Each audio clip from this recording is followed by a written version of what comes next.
Good morning, parents. I hope you guys had a great Christmas and are having a wonderful new year so far.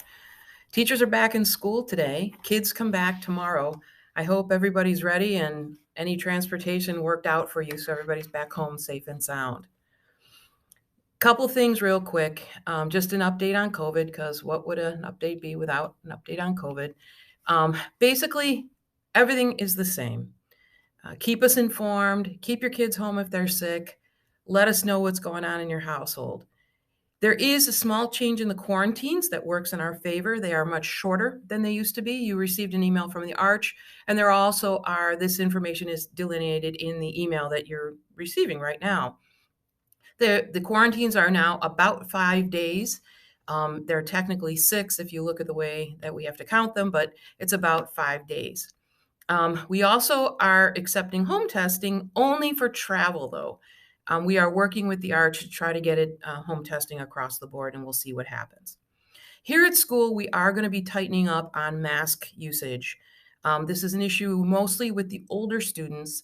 So if you are the parent of a middle schooler, please sit down and remind your child this is part of the uniform. It has to be worn. It has to be worn covering the nose and the mouth. And if a child is having difficulty with this, I will take care of that up here in my office. We're not kidding around. We never were, but now we are doubly serious for the simple reason we want to keep you healthy and we want to keep this building open. The kids need it for their education, and you need it to keep your kids in school. So, covering the nose and the mouth, and again, please let your kids know that this is the way it's going to be, and we're not fooling around anymore. There will be no warnings. There will be no second chances. It's just immediate. You wear it, or you can't participate. We are also going to be making some changes to our lunch structure because the masks are obviously off at lunch. We are waiting for some advice on how to do this because we do want to keep the kids together. We don't want to go back to segregating and cohorts and all that kind of stuff that we did last year. So we are working on this strategy. We will let the kids know first, and then we will let you know what we're doing. But do count on a change in lunch that's trying to maintain the openness of our lunch and yet at the same time being aware of the virulence of this new strain. We are not planning on shutting down. However, it could happen. It could happen. My guess is most likely because we lack staff. We can usually accommodate 3 subs max, sometimes 4. But if you get past that, then we can't do it anymore. We just don't have the backup staff of more than 4.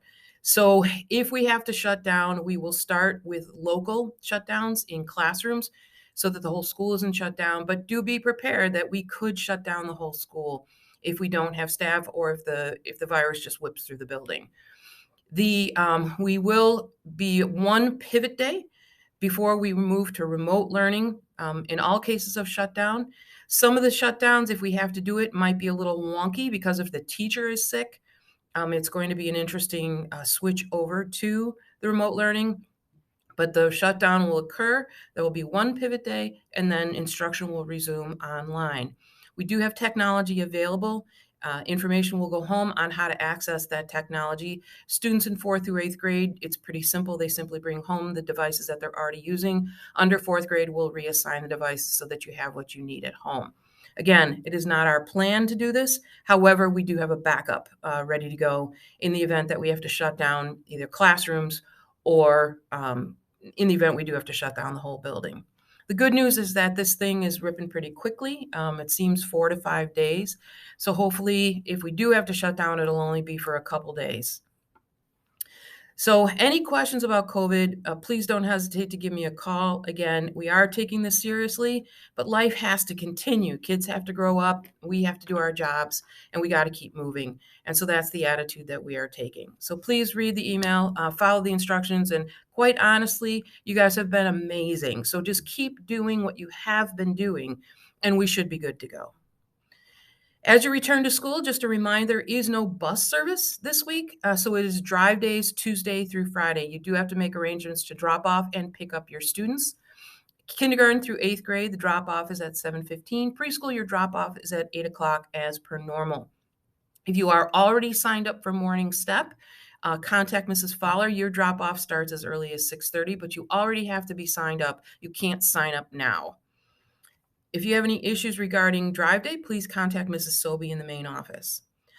We are very excited that the construction on the lower Dolan is actually starting today. So the construction teams are on site. They won't interface much with us here in the building because they're in the Dolan building, but it does impact gym class. Watch the information coming home from your child's teachers regarding gym uniforms. In most cases, it's no change. You won't notice a change. But with some of the younger kids, we are making some changes because we do not have access to the locker rooms and the lower level washrooms in order to change. It's a great development. We're very excited about this project. It's going to result in a new kitchen, and very importantly, it's going to result in a new teen space for the Lift teen group in the Lower Dolan, which we're very excited about. So kids can continue their relationship with the parish after they leave St. Teresa School or the religious education program. Thank you very much for all the pictures you have sent. I can't wait to get them up and running. Please go ahead and send pictures. Send them simply to pictures@stteresaschool.com. These can be snow pictures or vacation pictures, just something to make the holiday bright as we go through this last week of the Christmas season, because we do know that Christmas runs through the Feast of the Epiphany. And so we will just put those up on the monitor for everybody to see. Again, Happy New Year. Welcome back. Thank you very much for all you have done to keep us alive and in school this year. We're looking forward to a great back half of the school year. It is going to be cold and snowy this week, which is kind of fun. Be sure you send your kids in full snow regalia because we will be going outside even when it's cold for the sake of the fresh air. As always, if you have any questions, if they're specifically medical questions regarding COVID, please reach out to Mrs. Montry. If they are administrative questions, reach out to Mrs. Sobey in the main office. And if they're more of an administrative nature, please always feel free to contact me in the principal's office. Have a great day. I look forward to seeing all the kiddos tomorrow morning. Have a good one.